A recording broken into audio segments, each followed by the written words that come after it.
Hello, I'm Danny Zhao. I'm an acting coach with Calvinson Productions. Today, I would like to share with you what are some of the qualities that an actor should have. First, I think that an actor must have the ability to improvise. Now, what do I mean by that?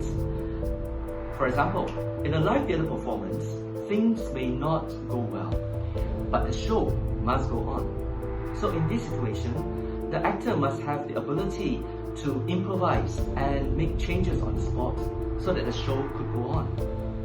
Even on a film set, sometimes there may be changes to the script, and therefore, an actor must have the ability to memorize a new set of lines and continue with the filming.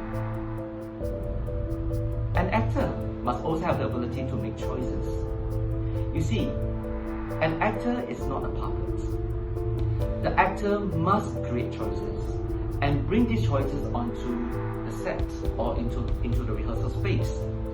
So together with the director, they will explore these choices and see what choices work and what choices don't work.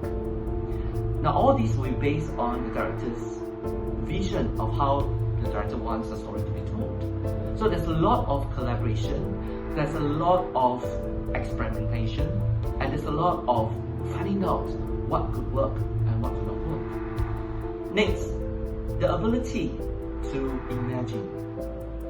Stanislavski's Magic Eve describes the ability to able to imagine what it's like to be in a set of fictional circumstances. In this case, the actor must have the ability to visualize and ask, what if I'm in this situation? What if I'm in this role? This is important because it will help the actor to get into the moment, to stay in the moment, and to be in the moment, so that you are able to play the emotions with truth. You are able to perform with lots of honesty and believability. Next, the ability to feel form. Now, you don't learn acting by learning facts. An actor must have the quality of empathy. And empathy is described as the ability to be able to understand, to be able to interpret, and able to experience the feelings and the situations of others. And this is a very important aspect in acting, because the actor must have the ability to feel for what the character is going through, what the character's emotions are, and what the character's intentions are. Next, the ability to tell a story. Now, you don't need sets, costumes, or props.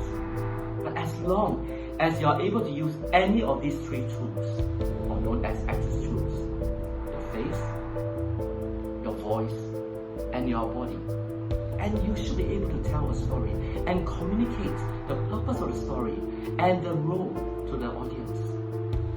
Now, acting involves using a set of social cues that are needed in any interpersonal communication.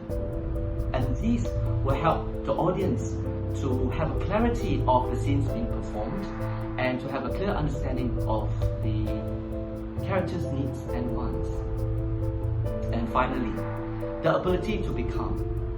That means the ability to transform into the character. Now, a lot of my acting students ask me this: is it okay to play a role that is very similar to their personality? And my response to them is this: if you're playing a role that is so similar to you, then where is the character's truth?